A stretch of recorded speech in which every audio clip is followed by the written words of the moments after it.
안녕하세요. 여러분들과 함께 게임 개발을 공부하는 베리입니다.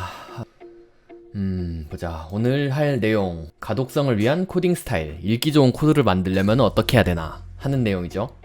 코딩을 하면은 늘상 이제 충돌을 하는 게 있죠. 다른 사람들이랑 코드 이제 중괄호를 올릴 것이냐 내릴 것이냐 그런 얘기도 있고, 여기 보면은 지금 왼쪽에서는 중괄호를 내리라고 하고 있고 오른쪽에서는 올리라고 하고 있고, 이렇게. 그리고 가운데는 지금 광기가 넘쳐나고 있죠. 이렇게 중괄호를 전부 다 한쪽으로 밀어붙여서 안 보이게 만들어놨어요. 실제로 이런 사람이 있는지는 모르겠는데 인터넷에 누가 올린 적이 있는데, 잠깐 보여드리자면은 이런 이제 트윗 글이 올라온 적이 있어요. 제발 이런 식으로 하지 말라고. 어딘가에 있기는 한가봐요, 이런 사람이. 보기만 해도 끔찍하죠. 야, 이거 진짜 어디서 에러가 날지 모르는데 진짜. 하지만 이런 짓은 절대로 하면 안 되는 거죠. 좋은 코딩 스타일을 만들기 위해서는 어떻게 해야 되냐. 근데 저런 식으로 해봤자 오래 못 가요. 왜냐면은 저렇게 해두면은 엔터를 치거나 마지막 끝에 중괄호를 다시 닫으면은 앞에 거나 안에 있는 게 전부 다 중괄호가 풀리거든요. 그래서 저런 식으로는 절대 오래 할 수가 없어. 그러면 이제 오늘 얘기를 슬슬 시작해 볼게요. 코딩을 할 때 농담 중에 하나가 뭐가 있냐면은 이런 게 하나가 있는데, 이 코드가 무슨 코드인지는 오직 신과 나만이 안다. 그리고 이제는 오직 신만이 아신다. 라는 말이 있거든요. 이게 무슨 말인가 하면은, 이제 작업할 당시에는 내가 아는 코드였는데 시간이 지나서 다시 돌아보면은 자기 코드를 이해를 못하게 되는 경우가 종종 있어요. 저 같은 경우에도 2년 전 2019년에 그보다 2년 전 2019년에 2017년에 제가 작성한 코드를 봤어요. 그걸 봤는데 이게 사람이 작성한 코드인가 싶은 거예요. 분명히 제가 작성한 코드는 맞는데, 야, 이걸 내가 이렇게 작성을 했다고 그때? 그런 생각이 드는 거예요. 진짜 이렇게 자기가 작성한 코드도 시간이 지나서 보면은 이해하기가 어렵거나 아니면은 이게 말도 안 된다 싶을 정도인데, 만약에 다른 사람이랑 같이 작업을 한다고 생각을 해보세요. 다른 사람이랑 같이 작업을 하면은 사람마다 코드를 작성하는 타입은 이제 전부 다 달라요. 그나마 비슷할 수 있는 경우가 뭐냐면은 어떤 사람이 이제 스승이 있고 제자가 있고 해서 이렇게 가르쳐서 내려간 코드면은 그나마 이제 비슷할 수 있어요. 근데 그래 놓고도 달라. 근데 이제 완전히 이제 다른 사람한테 배우거나 독학을 하거나 이런 식으로 한 경우면은 코드 스타일이 전부 다 다를 수밖에 없어요. 그러면은 다른 사람의 코드를 읽어서 이게 무슨 코드인지 한눈에 알아보기가 굉장히 어렵다는 뜻이에요.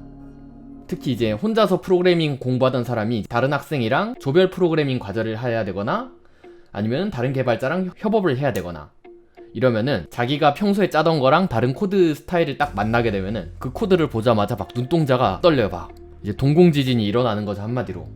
거기에 이제 뭐 제대로 된 주석도 없다거나 그러면은 굉장히 혼란스럽겠죠. 그러면 이제 사람들이 읽기 좋은 코드를 만들기 위해서는 어떻게 해야 되냐. 오늘 해볼 얘기는 그거예요. 보자. 그러면은 제일 처음으로 프로그래머들 사이에서 가장 뜨겁고 격렬한 이슈 중에 하나인 중괄호 문제부터 한번 얘기를 해볼게요. 특히 중괄호 스타일 같은 경우에서는 해외에서는 SVN이나 GitHub에서 누가 전체 코드를 커밋을 했는데 중괄호 스타일이 전부 바뀌어서 커밋이 됐다 이러면은 다들 뭔가를 들고 달려가는 거죠. 총이나 뭐 도끼나 들고 달려가는 거죠. 그거를 이제 1화를 토대로 해서 만들어진 짧은 만화가 이거죠. 화푸세요 사장님. 멜로디도 일부러 사장님을 골탕 먹이려고 그런 건 아닐 거예요. 알았어. 그리고 이제 갑자기 소스 코드에 갑자기 멜로디 크로우포드가 당신이 작성한 모든 코드의 인텐드 형식을 바꾸었습니다 하고 딱 떠더니 코드를 처음에는 이제 이렇게 다 내려가 있는데 갑자기 새로 올라온 걸 보니까 코드를 누가 이게 괄호를 다 올려놨어. 그러니까 이제 토요일 오후 4시부터 6시까지라면 제가 사장님께 완벽한 알리바이를 제공해드릴 수 있겠네요 하니까 이제 사장님이 언젠가 자네가 필요할 때 즉 자네가 분명히 내게 도움이 될 거라고 생각했지 하면서 도끼를 갈고 있죠. 이런 식으로 될 수 있다는 거예요. 중괄호 하나만으로 이런 싸움이 벌어지는 거죠. 이런 사소한 것만으로도 이제 코드 스타일이 달라지면은 굉장히 알아보기가 어려워지기 때문에 이런 거 하나만으로도 팀 내 불화가 발생할 수 있습니다. 자주 내려서 하는데 정답이 있나요? 라고 하는데 사실 정답은 없다고 볼 수는 있어요.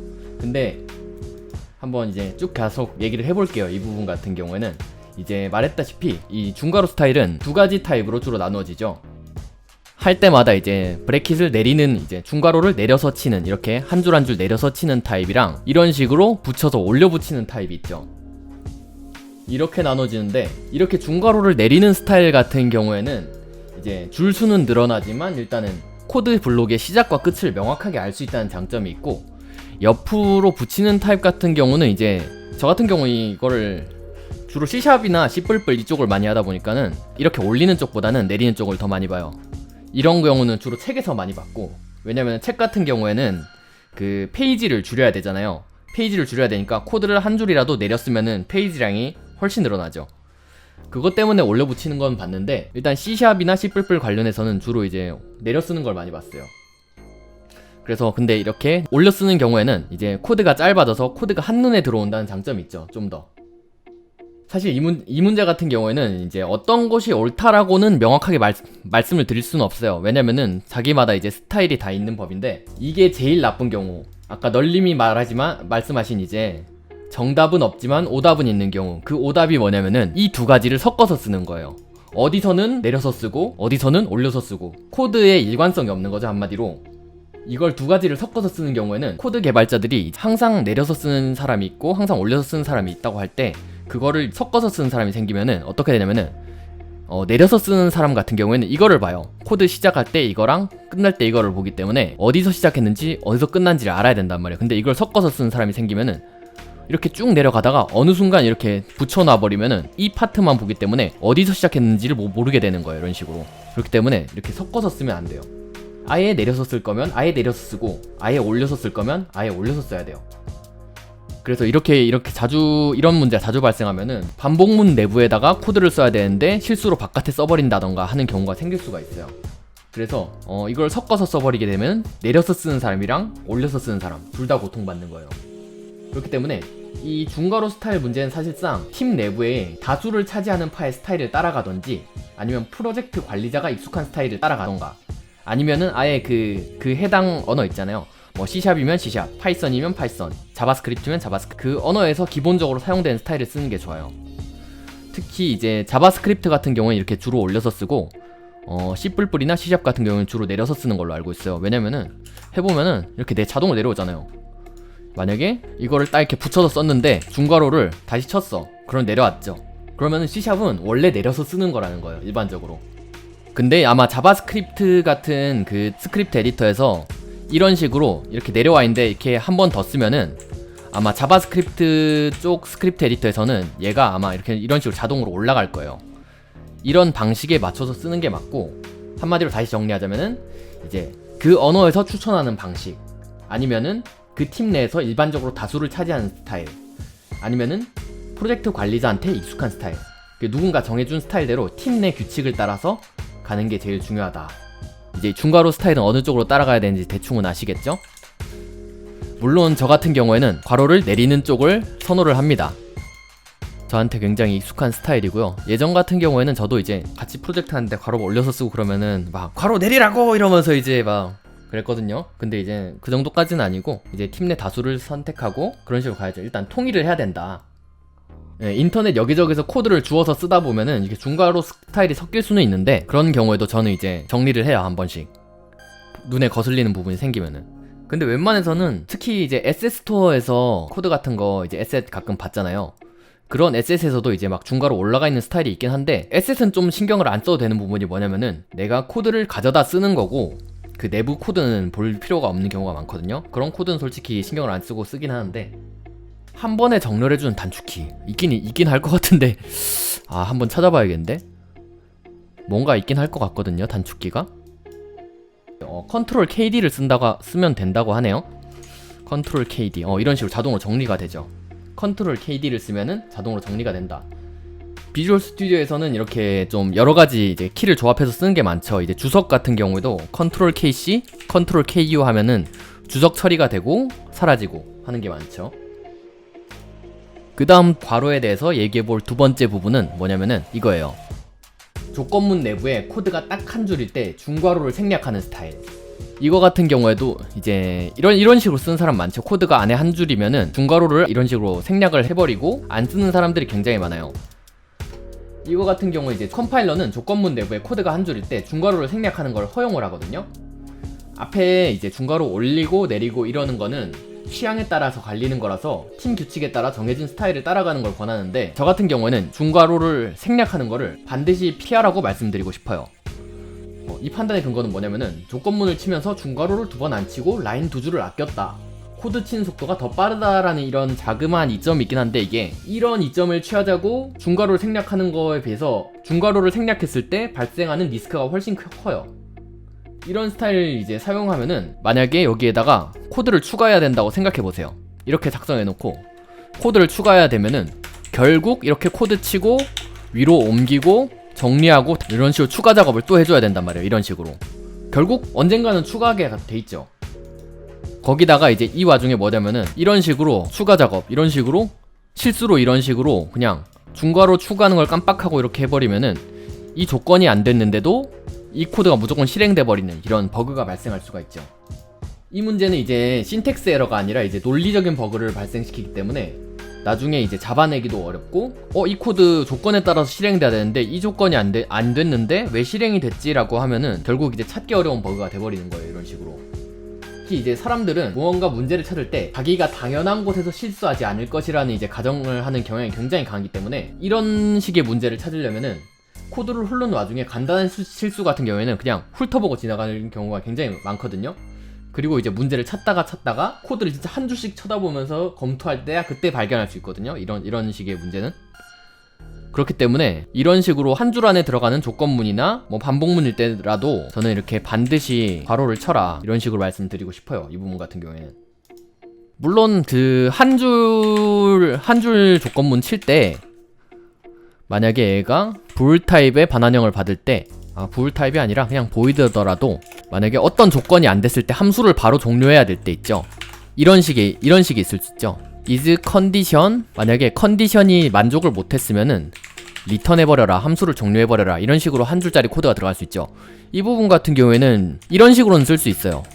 그냥 한 줄로 보기 편하게 그냥 바로 붙여가지고 그냥 한 줄로 만들어버리는 이런 경우는 가끔 있는데, 여기다가 뭐 else 붙여가지고 뭐 else if 붙여가지고 뭐 또 뭐 작업해버리고 또 else 붙여가지고 뭐 한 줄에 작업해버리고 이런 일은 절대 생기면 안 돼요. 스크립트 하나에 코드를 전부 넣는 거에는 이제 가독성이 별로냐고 물어보시는데, 코드를 나누는 기준 같은 경우에는 그 코드가 해야 되는 기능에 따라서 다르다고 생각해요. 이제 그 코드에서 할 수 있는 이제 범위 내라고 생각되면은 하나로 묶는 게 맞고, 코드가 완전히 나눠줘야 되는 거면은 나누는 게 맞아요. 당연히 너무 나누면 안 된다고 생각을 해요. 저도 합칠 거는 합쳐야 되고 나눌 건 나눠야 되고, 항상 적당한 수준을 유지를 해야 돼요. 그 적당한 선을 얼마나 범위로 잡느냐는 경험이겠죠. 사실상 보면은 하드웨어가 있고, 이 하드웨어랑 통신하는 클래스를 만드는데, 이 하드웨어랑 통신하는 뭐 TCP든 UDP든 시리얼 통신이든 얘랑 통신하는 커뮤니케이터를 만들어 놓고 데이터 뭐 분석하는 클래스도 만들어 놓고 이런 식으로 만들어 놓은 거예요. 사실상 근데 이 두 개는 하나여도 된단 말이에요. 이런 식으로 너무 나누면은 게임 오브젝트에 얘도 붙여야 되고 얘도 붙여야 되고 그리고 얘도 붙여야 되는데 둘 다 붙여놓고 또 얘네 둘이 서로 참조를 해야 된단 말이에요. 결국 이거는 사실상 이제 굉장히 이제 사용하기 불편한 구조가 돼버리잖아요. 결국. 그래서 자기가 이제 경험 삼아서 어느 정도로 합쳤을 때 가장 적당하다라는 걸 알아야 되는 거고, 이제 그 다음으로 얘기해 볼 부분은 이제 변수의 네이밍. 변수의 네이밍은 어떻게 해야 되냐? 변수나 함수, 클래스의 네이밍 스타일. 이제 변수나 함수, 클래스의 이름을 정할 때는 이제 각 변수와 함수가 구별을 하는 걸 넘어서 이 변수가 무엇을 담는 변수인가, 이 함수는 무슨 일을 처리하는 함수인가 라는 걸 알려주는 역할을 하거든요. 그래서 이제 프로그래머 같은 경우에는 개발을 진행하면서 엄청나게 많은 변수와 함수, 클래스를 만들면서 그 이름을 다 정해야 돼요. 그래서 이제 오죽하면 이제 프로그래머의 가장 큰 고민이 뭐냐면은 변수의 이름을 짓는 거라는 이제 얘기가 있죠. 근데 이제 하면서 이제 절대 하지 말아야 할 네이밍 스타일이 몇 가지가 있어요. 중괄호를 다루는 방법에 있어서는 앞에서 말했다시피 일반적인 기호에 가까운 거라서 절대 금지한다라는 거는 별로 없다고 했잖아요. 근데 이름 지을 때는 절대로 하지 말아야 될 게 있어요. 절대로 하지 말아야 될 게 뭐냐? 그 첫 번째, 변수의 이름을 대충 짓는 거. 진짜 변수나 함수의 이름을 무성의하게 대충 짓는 일은 절대 하지 말아야 될 최악의 행위입니다, 사실상. 앞에서도 얘기했다시피 변수나 함수의 이름은 이제 그 변수가 어떤 값을 담을 것인지, 함수가 어떤 작업을 처리할 것인지를 알려주는 이제 역할을 한다고 했잖아요. 이렇게 대충 지어진 int i, float f, string abc, 뭐 함수 이름 foo, 함수 이름 function, 이거를 보면은 얘가 무슨 일을 하는 애인지 알 수 있을까요?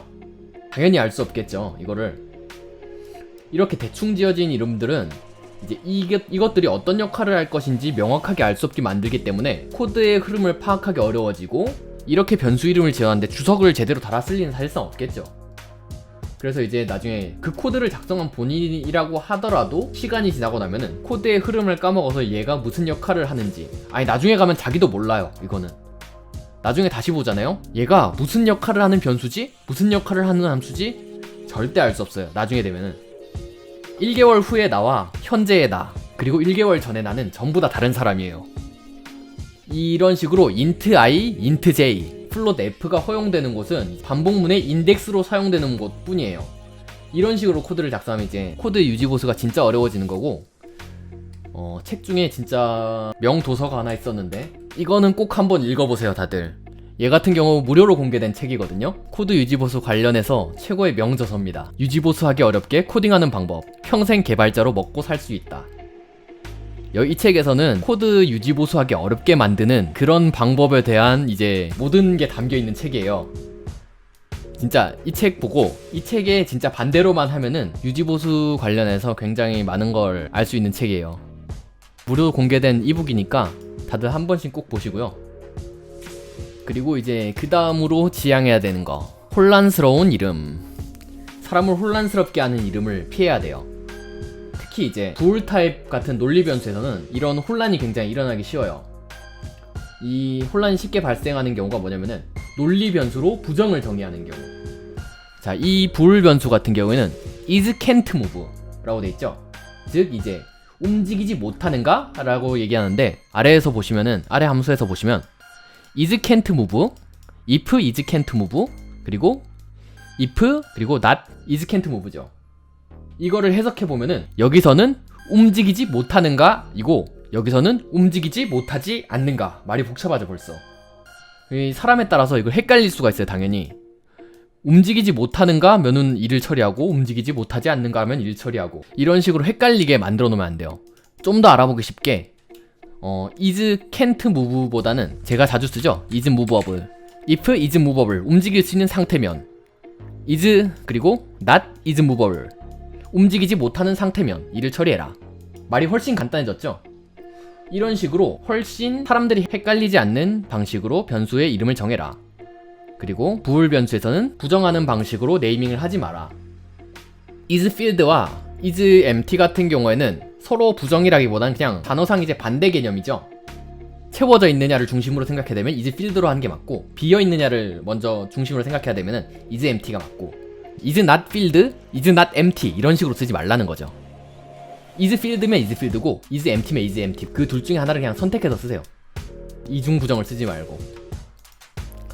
그리고 그 다음으로 이제 또 나쁜 네이밍이 뭐냐, 한글리시 네이밍. 어떤 개발자 같은 경우에는 이제 아는 영어 단어가 많지 않거나 필요한 단어를 찾기 힘들다는 이유로 그냥 한국어 단어를 발음이 나는 대로 영어로 적어서 변수를 만드시는 분들이 있어요. 물론 제가 최근 들어서는 최근이라기보다는 그냥 학교 졸업한 이후로는 본 사람이 없긴 한데, 이런 사람이 있긴 있어요. 스트링 주소, int 오늘 날짜, 스트링 URL. 뭔가 쉽죠 이거? 이러한 네이밍 같은 경우는 솔직히 이제 굉장히 난독화된 코드처럼 보이고, 코드를 읽는 사람이 발음해보기 전에는 무슨 변수인지 알기가 어렵죠. 솔직히 좀 복잡한 단어 같은 경우에는 발음을 해봐도 무슨 변수인지를 모를 수가 있어. 주소, 요일 같은 경우는 그나마 괜찮은데 이 오늘 날짜 보세요. 읽기 쉬워요 이거? 굉장히 그 한글 로마자 표기는 생각보다 읽기 어렵고 굉장히 불편한 방식이에요. 그리고 이제 로마자 같은 경우도 이제 몇 번 체계가 바뀌다 보니까는 사람마다 적는 게 조금씩 다 달라요. 그래서 이제 서로 알아보기가 어렵고 차라리 이제 무슨 단어를 써야 될지 모르겠으면은 시간을 좀 더 써서 영어 사전을 뒤져보던지, 아니면 진짜 요즘 뭐 앞에서 말씀하셨다시피 팝하거나 뭐 구글 번역기를 써서 그냥 단어 한번 적어보고 거기서 번역되는 거, 그걸 가져와서 쓰는 게 훨씬 나아요. 그러니까 한글리시 네이밍을 절대로 쓰지 마라. 코드 난독화하는 데는 좋을 거예요, 나름. 권장하는 네이밍 방식은 어떤 거냐라는 건데, 명확하게 짓는 것만으로도 코드 가독성도 올라가고 유지보수 역시 굉장히 쉬워져요. 변수 이름 같은 경우에는 작성할 때 어떻게 작성해야 되냐면은, 기본적으로 명사를 사용하세요. 숫자를 세는 변수를 예를 들어 이런 변수에서는 주로 num이라는 변수를 많이 쓰죠. 숫자를 개수를 세는 거라면은 이제 num이라는 거를 좀 자주 쓰는데, 이거보다는 count라는 단어가 훨씬 좋고, 그리고 이제 만약에 아이템의 개수를 세는 카운트라면은 아이템 카운트, 이런 식으로 앞에 붙여주는 것도 좋아요. 정확하게 무엇을 세는 변수인가 라고 추가하면 아이템 카운트가 되는 거고, 근데 이제 이게 역으로 이제 멤버 변수가 되면 조금 다를 수 있어요. 예를 들자면은 여기서 아이템 클래스에 있는 아이템의 개수 해서 아이템 카운트라고 하잖아요. 근데 이게 사용할 때는 어떻게 되냐면은 아이템 카운트가 되죠. 그럼 아이템이란 단어가 두 번이나 들어간단 말이에요, 쓸데없이. 이렇게 표시가 중복되기 때문에 그냥 간단하게 보려면은 그냥 아이템 클래스 안에서 쓰는 거면은 그냥 카운트로 해버리는 게 좋아요. 그렇게 하면은 아이템 카운트가 아니라 그냥 아이템 카운트, 카운트라는 단어만으로도 이게 아이템의 개수구나 라는 걸 평범하게 알 수 있죠. 이거 같은 이제 맥락으로는 이제 C샵에서 리스트를 사용할 때 있죠. C샵에서 리스트를 사용할 때는 리스트 안에 있는 아이템의 개수를 말할 때 아이템 리스트 count 이런 식으로 그냥 끝나버리죠. 카운트로. 이런 식으로 이제 복잡하게 리스트 인 엘리멘트 카운트 이런 식으로 안 하잖아요. 이런 식으로 일일이 변수 이름을 길게 사용하지 않고도 그런 걸 좀 쉽게 표기할 수 있다는 거고, 그 다음 이제 함수 이름 같은 경우에는, 함수 같은 경우는 이제 어떤 일을 처리하는 행위잖아요. 그 함수가 처리하고자 하는 행위를 이름으로 만드는 게 기본이에요. 함수의 이름을 짓는 방법은 주로 이제 동사를 사용하거나 동사 플러스 명사 혹은 동사 플러스 부연 설명, 이런 식으로 사용돼요. 뭐 반대로 이제 명사 플러스 동사, 부연 설명 플러스 동사, 이런 식으로 뒤집는 방식이 있는데, 한마디로 이제 두괄식으로 표현할 거냐 미괄식으로 표현할 거냐 하는 건데, 대부분 영미권에서는 동사가 앞으로 오는 두괄식을 선호해요. 선호 이전에도 이제 두괄식이 이 함수가 어떤 행위를 하는지 좀 더 명확하게 볼 수 있기 때문에, 이런 식으로 이제 run 하면은 동사에서 run 실행한다 이런 식으로 한눈에 볼 수 있고, move to destination 동사 플러스 부연 설명 해서 이동한다 목적지로 라는 단어로 이제 바로 표현이 되죠. 그리고 이제 attack 함수 같은 경우에도 attack enemy 해서 이제 동사 플러스 명사에서 공격한다 적을 공격하는 함수, 이런 식으로 이제 알아보기 쉽게 만들어줘야 돼요. 이제 클래스 이름 같은 경우에도 대부분의 규칙은 이제 변수랑 같아요. 변수랑 같이 명사를 사용하는 것을 기본으로 하는데, 이 클래스가 주로 하는 행위에 따라서 이름을 지으면 돼요. 이제 게임에서 플레이어를 컨트롤하는 클래스라면은 플레이어 컨트롤러, 입력을 관리하는 클래스라면 인풋 매니저, 이런 식으로. 근데 여기서 보면은 send data라고 하면은 send data라고 해서 이제 명사로 끝나고 데이터를 보내는 이제 뭐 그런 앤가 보다 라고 할 수 있잖아요. 근데 이런 방식으로 이를 대상으로 이름을 짓다 보면은 이제 실수로 클래스의 이름을 함수 형식으로 짓게 되는 거예요. 이 클래스 이름 같은 경우는 동사 플러스 명사의 형식이죠. 그러면은 함수 이름 짓는 방식이랑 클래스 이름 짓는 방식이랑 지금 섞였죠. 그래서 이게 클래스인가 함수인가 헷갈릴 수 있는 거예요. 이 클래스는 데이터를 보내는 역할을 하니까 send 데이터로 지어야겠다라고 해서 지었는데, 함수 장명법에 가깝기 때문에 함수랑 굉장히 헷갈릴 수가 있죠. 그렇기 때문에 데이터를 보내는 클래스의 이름을 정의하고자 할 때는 이런 방식으로 데이터 샌더처럼 이제 이름을 명사화하는 거예요. 데이터를 보내는 자, 데이터도 명사고 샌더는 이제 동사가 명사화된 거죠. 보내는 자가 된 거니까. 이런 방식으로 이제 하나의 명사화해서 지어주는 게 좋다라는 거고요. 그래서 이제 이름 같은 경우 이제 표기법이 굉장히 여러 가지가 있는데, 영어로는 케이싱이라고 해요. 이제 이 케이싱 같은 경우에도 여러 가지가 있는데, 일단 대표적으로 카멜, 파스칼, 스네이크, 헝가리안, 플레인, 이런 식으로 대표적인 게 일단 이 5가지가 있고, 이 외에도 굉장히 많아요. 우선 이 카멜 표기법 같은 경우에는 변수명으로 시작되는 단어 중에 제일 첫 단어는 소문자로 하고, 그 뒤로 새 단어가 등장할 때마다 그 단어의 첫 문자는 대문자로 표기하는 방법이에요. 이렇게 이제 새로 단어가 나타날 때마다 이렇게 대문자가 표시되는 게 볼록 튀어나오잖아요. 이게 낙타의 등 모양 같다고 해서 카멜 표기법이라고 부르는데, 얘 같은 경우 이제 새 단어가 이제 나타날 때마다 여기를 끊어서 보면 되기 때문에 굉장히 가독성이 좋은 편에 속하는데, 그 앞에 아까 소개해드린 책 있죠? 유지보수 하기 어렵게 만드는 법. 거기서 절대 하지 말라는 방법이 뭐냐면은 이런 식으로 마음대로 대문자를 섞어서 쓰지 마라 라는 것도 있어요. 이렇게 되면 이제 단어가 어디서 끊어지는지 알 수가 없죠. 그 다음 파스칼 표기법 같은 경우에는 그 카멜 표기법이랑 거의 비슷한데, 모든 단어의 첫마디를 무조건 대문자로 시작하는 거예요. 보시면은 얘는 아이템의 I는 소문자인데 얘는 아이템의 I도 대문자, 카운트의 C도 대문자, 이런 식으로 전부 다 대문자로 표기하는 방법이에요. 가독성 자체는 카멜 표기법이랑 비슷해요. 그리고 그 다음 표기법은 스네이크 표기법인데, 단어 사이마다 무조건 언더바를 넣어주는 거예요. 이거 같은 경우에는 가독성은 보기 좋은 편인데, 이름이 여러 단어로 구성되면은 그 단어가 바뀔 때마다 계속 언더바를 넣어줘야 되거든요. 근데 언더바 치기 생각보다 어렵잖아요. 시프트 키도 눌러야 되고 위에 이제 마이너스 키도 눌러줘야 되니까 언더바 치기 생각보다 어렵거든요. 단어마다 이거 쳐주기 굉장히 생각보다 어려워요. 그렇기 때문에 약간 불편한 면이 있어요. 그리고 그 외에는 헝가리안 표기법 같은 경우는 어떤 거냐면은, 옛날에 이제 윈도우 API 관련된 거를 공부해보신 분들 알 텐데, 그 변수의 제일 앞에 그 변수의 타입을 이제 적어주는 거예요. 만약에 int형이면은, int는 숫자잖아요. 넘버에 n을 붙여서 n 아이템 카운트, 플롯이면은 f move direction, 그리고 스트링 타입이면 str 에러 메시지, 이런 식으로 자기 타입을 이런 식으로 명시를 해주는 방식인데, 이 방식의 장점은 이제 뭐냐면은, 이 방식의 장점은 변수의 이름을 보자마자 그 변수의 타입을 알 수 있다는 거. 물론 이게 괜찮긴 한데, 단점이라고 할 만한 거는 뭐냐면은, 책에 익숙하지 않은 사람은 헷갈릴 수 있고 무슨 의미인지 알 수 없는 암호처럼 돼버린다는 그게 있고, 이제 마지막 플레인 케이싱 같은 경우에는 대문자 표기를 안 하고 전부 다 소문자로 쓰는 거. 그래서 이제 이런 케이싱에 이제 사용되는 예시 같은 경우는 보통 아까 말했다시피 클래스나 함수 이름 같은 경우에는 파스칼 케이싱을 주로 사용하고, 그리고 변수 같은 경우는 굉장히 종류에 따라서 사용하는 방법이 굉장히 많아요. 어떤 거냐면은, 보통 멤버 변수에는 카멜 케이싱을 쓰거나 아니면은 파스칼 케이싱을 쓰는 경우도 있고, 멤버 변수라는 거를 알려주기 위해서 m 언더스코어를 앞에 붙이는 경우가 있어요. m 언더스코어 무브 스피드, m 언더스코어 어택 스피드, 이런 식으로 멤버 변수라는 걸 표기해주는 사람도 있고, 아니면 그냥 m자도 아예 줄여버리고 그냥 언더스코어만 붙여서 얘가 멤버 변수다라는 걸 알려주는 사람도 있어요. 이런 방식으로 케이싱을 주로 사용하게 되고, 그 외에는 이제 함수의 매개 변수 있죠? 함수의 매개 변수도 이제 사용하는 사람들에 따라서 굉장히 많은 방식으로 나눠지거든요. 이런 방식으로 이제 뭐 매개 변수든 멤버 변수든 둘 다 똑같은 방식을 사용하고, 만약에 이제 멤버 변수에다가 매개 변수를 넣어줘야 되는 상황이 온다라고 하면은 디스 키워드를 사용해서 얘를 지정해주고 이런 식으로 넣어주는 방식을 쓰는 사람도 있고, 이걸 왜 이런 식으로 해야 되냐면은, 이 함수의 매개 변수에 멤버 변수랑 이름이 똑같은 애가 있으면은 매개 변수가 이 함수 안에서는 매개 변수가 멤버 변수를 그냥 덮어 씌워버려요. 그래서 그냥 이런 식으로 지워버리잖아요? 그러면은 둘이 똑같은 애가 돼버려요. 보면은 같은 변수에 할당했습니다, 다른 요소를 할당하시겠습니까? 하면서 이제 경고가 뜨죠.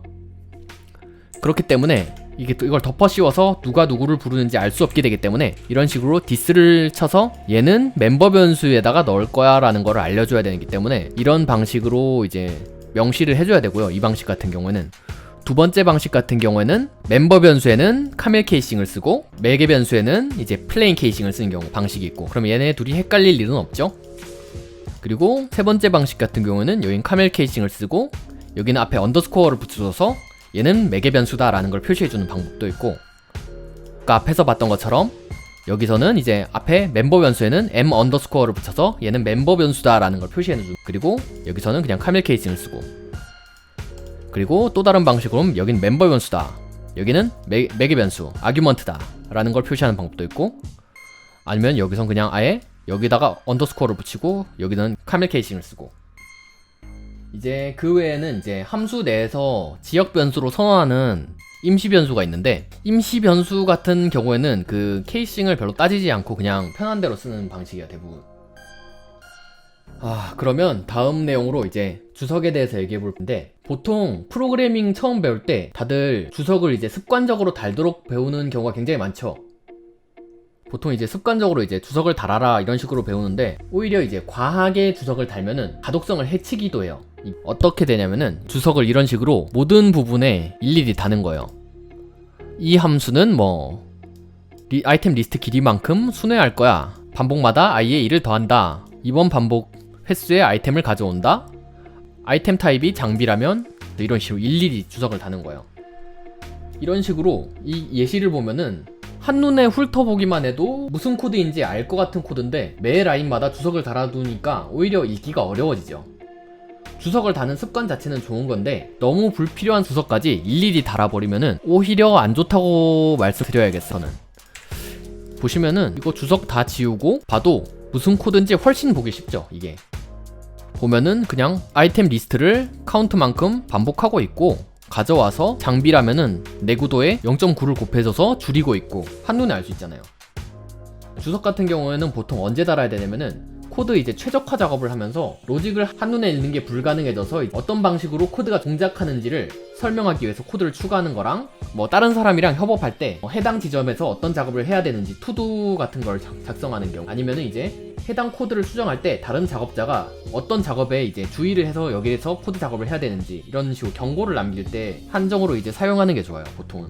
그 외에는 이제 저도 옛날에는 이렇게 되게 주석을 많이 달았었거든요. 그런데 이제 요즘 같은 게 생각이 많이 바뀐 게 뭐냐면은 보통의 경우에는 주석을 굉장히 최대한 자제하고 이 코드를 읽는 것만으로도 이제 이 프로그램을 이해할 수 있도록 클래스나 변수, 함수 이름을 알아보기 쉽게 작성하고 그것만 보는 것만으로 흐름을 유추할 수 있도록 코드의 흐름을 잘 짜서 코드만 딱 보자마자 얘가 뭐 하는 건지 바로 알 수 있게 작성하는 게 훨씬 좋다고 생각해요. 이렇게 주석을 일일이 다는 것보다. 한마디로 주석보다는 코드가 오히려 주석이 되게 해라. 코드만으로 이해할 수 있게 만들어라. 그리고 그 다음으로 이제 주석 관련해서 하지 말아야 될 거는 뭐냐면은 여러분들도 그런 경험이 있을 거예요. 코드에 어떤 수정사항이 발생을 했을 때 바뀌어야 되는 코드를 완전히 안 지우고 주석 처리만 해놓은 다음에 새로운 코드를 작성하는 그런 거 해보신 적 다들 있으시죠? 전에 코드를 안 지우고 새로운 코드 그냥 작성해버리는 방식으로 이런 식이죠. 한마디로 여기서 코드 안에서 얘는 예전에 작성한 코드고 지워져야 되는 코드인데 그냥 안 지우고 주석 처리만 해버리고 이런 식으로 그냥 바로바로 그냥 새 코드를 작성해버리는 거예요. 이렇게 띄엄띄엄 이전 버전의 코드를 남겨두면은 코드가 한눈에 읽기 어려워지고 특히 이제 얘 같은 경우 이제 한 버전의 코드만 남아있는데 여러 버전의 코드가 겹겹이 쌓이게 되면은 이제 다시 이전 버전으로 되돌아가야 할 일이 생기면은 어떤 게 어떤 버전인지 헷갈리고 코드가 섞여서 결국 버그가 생기고 그렇게 되겠죠 당연히. 차라리 이제 이전 버전으로 돌아가야 되면은 그 GitHub나 SVN 같은 버전 관리 툴에 업데이트를 해놓고 롤백을 하는 게 훨씬 나아요 당연히. 그리고 이제 가독성을 해치는 거 외에도 이제 쓸데없이 개발 효율을 낮추는 것도 있어요. 가끔 개발하시다 보면은 이제 프로그램을 개발하는 것보다 주석을 아름답게 꾸미는 거에 굉장히 이제 집착하는 사람이 있어요. 그런 작업을 주로 아스키 아트라고 부르거든요. 이런 식으로 막 이거 같은 경우는 굉장히 간단한 아스키 아트인데 자 이런 식으로 막 예쁜 모양을 만들어 가지고 코드에다가 막 이런 식으로 만들어 놓는 사람들이 있어요. 지금이라도 당장 여러분들의 코드를 이런 식으로 꾸미러 가고 싶지 않으세요? 그런 말이 있죠. 로망이란 멋있지만 쓸모없는 것을 가리킨다. 말 그대로 멋있지만 쓸모없는 것입니다. 그리고 두 번째 같은 경우에는 파일 버전과 수정 일자를 이런 식으로 코드에 남기는데 이제 이런 식으로 남기는 거는 좋아요. 근데 이제 여기서 나쁜 거는 뭐냐? 이런 거 코드 끝에 남아있는 별표예요. 이제 작성자 같은 경우는 이제 이런 완벽한 사각형을 만들었다고 굉장히 좋아하겠는데 이게 버전이 바뀌거나 이제 수정자가 바뀌면은 안에 내용을 수정을 해야 되잖아요. 이 과정에서 이제 만약에 라스트 모디파이어가 이제 마지막으로 수정한 사람이 고라니님이었어. 그러면은 고라니님이 2021년 3월에 뭐 바꿨어. 그러면은 태 버전은 4.14야. 그러면은 이 별 모양이 틀어졌죠. 그러면은 이걸 본 사람은 어떻게 해야겠어요? 열심히 스페이스를 쳐서 또 수정을 해야 되죠. 그러면 이제 이 라인을 맞추는 작업에 이제 수정한 사람이 쓸데없는 시간을 투자를 해야 되는 거잖아요. 이런 쓸데없는 일에 시간을 투자하느니 그냥 깔끔하게 없애라. 그러면은 앞에 내용이 얼마나 바뀌든 그냥 상관이 없잖아요. 뭐 고라니님이 아니라 뭐 범진님이 바꿨어. 그리고 12월 12일이야.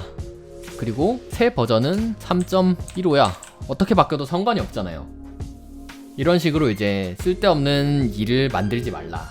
이제 읽기 좋은 코드를 이제 만드는 방법은 굉장히 여러 가지가 있지만은 이제 그것들이 이제 지향하고자 하는 목표는 모두 같아요. 코드 가독성을 높이고 이제 유지 보수를 하기 쉽게 만드는 거. 개발자는 솔직히 이제 하나의 코드 스타일에 너무 매몰되지 말고 팀의 협업 시스템에 맞춰서 자기 스타일을 바꿀 수 있어야 돼요.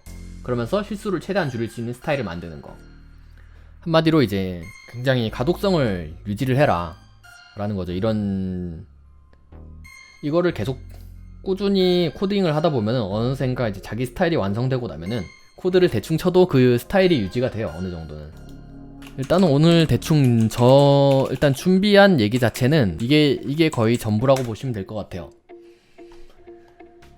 그러면 오늘 스트리밍은 여기까지 하고 다음에 또 새로운 주제를 찾아서 새로운 주제로 한번 스트리밍을 해보도록 할게요. 그러면 오늘 시청해주셔서 되게 감사하고요. 고생 많으셨습니다.